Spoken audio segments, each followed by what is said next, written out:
Now, like myself, you are a big advocate of dating apps, and I'm very happy with that because I think many people are, but they are afraid of saying it because we might sound like superficial or want the easy thing.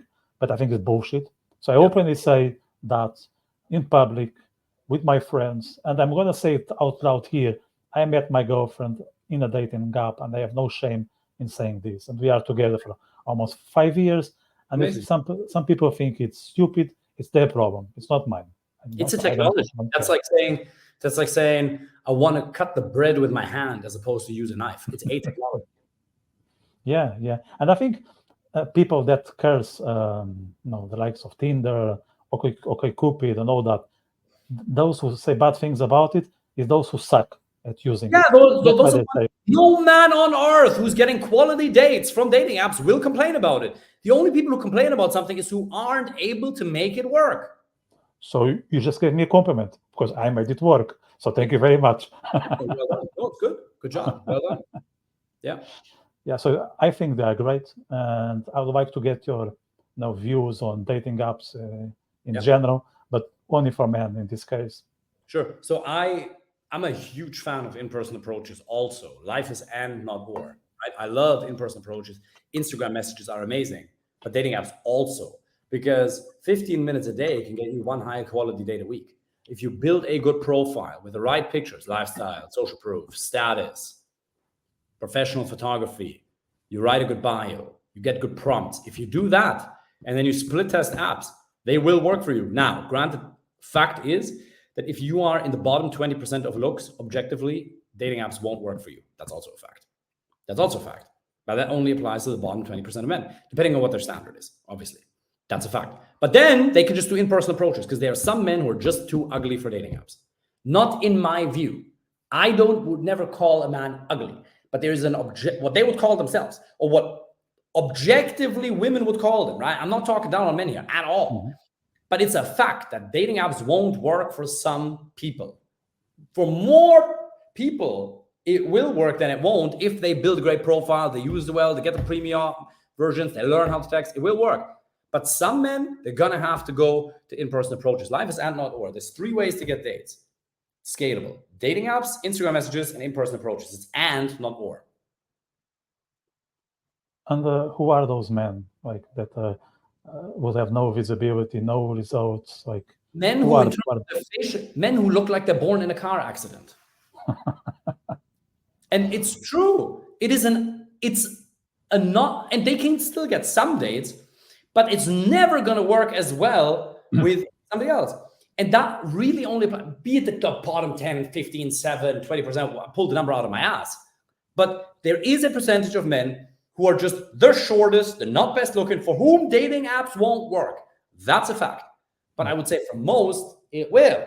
It's just for them, they have to learn in-person approaches. Fact. Yeah. Build a fantastic Instagram, ideally both. Yeah, and then on top of the looks, I think they are very bad at texting. And you talk a lot about that, like Yeah. communication, how you approach women, and like I can say that I almost stopped hanging out with some guys because of the way they were texting women. And you can say, not you, but many people would say that. But Why does it have to be with you? What's the relation? It does. It really does. Because I was embarrassed to see the way they were approaching women. Because that's a reflection on how are we going to spend our evenings. Like, True. this thing of replying to your own text after one day, if not 1 hour, saying like when they match, they just write, "Hi, how are you?"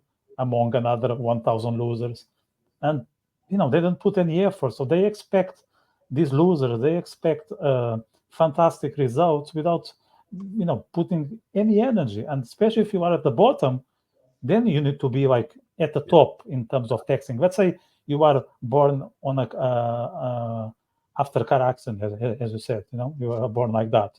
But then you are very good at texting. And I met some of those guys. They would have some dates. Okay, they wouldn't be the guys who you will be jealous of, but they will be fairly entertained. But if you are bad at both, Yeah. you are in big trouble. Yeah. It's a skill set. You can learn it. Mm. So in terms of texting on Tinder, And now Instagram, I think now Instagram is back in my days. I'm off the market for 5 years. So when I was there, I think it wasn't that big as it is now, or at least I didn't use it. So maybe I was not aware of. What's the best approach to start a conversation with a woman after you're matching with her? On a dating app now, not Instagram. Yeah, dating app. Yeah. The dating app. You need to tailor the opener to her profile. So that's where most men suck. They see she hikes. I see you like hiking. I like hiking as well. Or they say, hey, I like your dog. I have a dog too. It's boring, generic nonsense. I'll give you a couple of examples you can use of generic openers if you can't take anything for a profile. But the best openers are tailored to a profile, which is really a skill set you got to develop. You got to get some help with it, or you got to do it, because otherwise conversion rates decrease. But a couple of standard openers you can use is, you seem like you have great energy, Sarah.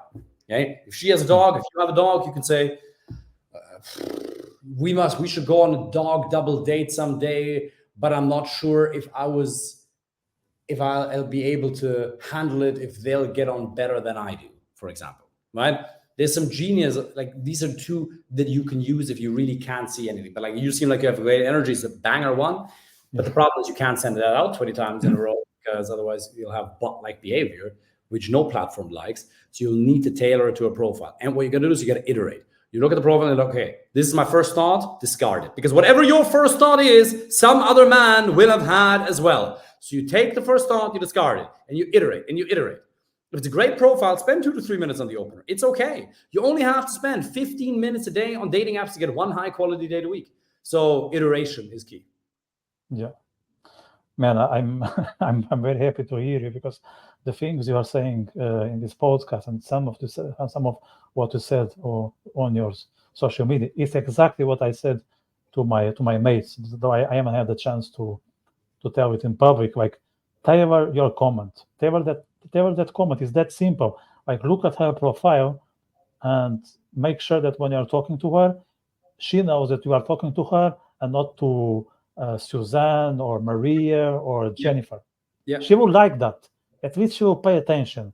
She will think, out of those 88 matches, not matches, but hearts I got today, because they get loads of them, there are 5 guys who took the time to know the person they are talking to. Now, you might be ugly, you might have the worst photo ever, but at least she will read your comment, and that's already something. If she pays, maybe she will check your profile. It's something. You're already ahead of a lot of them, and that's something. And if she replies to you, be happy about it, because that means that you are already, that's in the top 10%. I'm just giving the number. And if she engaged in a conversation with you, you are like in the 5%. And if she is dating you, you are in the 2%. So you should treat, like, when you go to a date, I always treat it like that. If I'm in a date, I think I'm the favorite, because I made it. I made it among 100 guys. I always go to a date like I'm the favorite to the tournament. It's like, let's say you are in Champions League, you are Real Madrid. You can win it, because you are fucking Real Madrid. You can win it. Yeah. You might not be on a good day, but still, you are the favorite. And some guys, even after going through all the process, they go to the date still scared, because she has this amazing body, and she does this sport, and she traveled the world, and I didn't. But you are there. Nonsense. Yeah. The moment you are seated there with her, it's on you. Like, it's on you, because you already won some competition.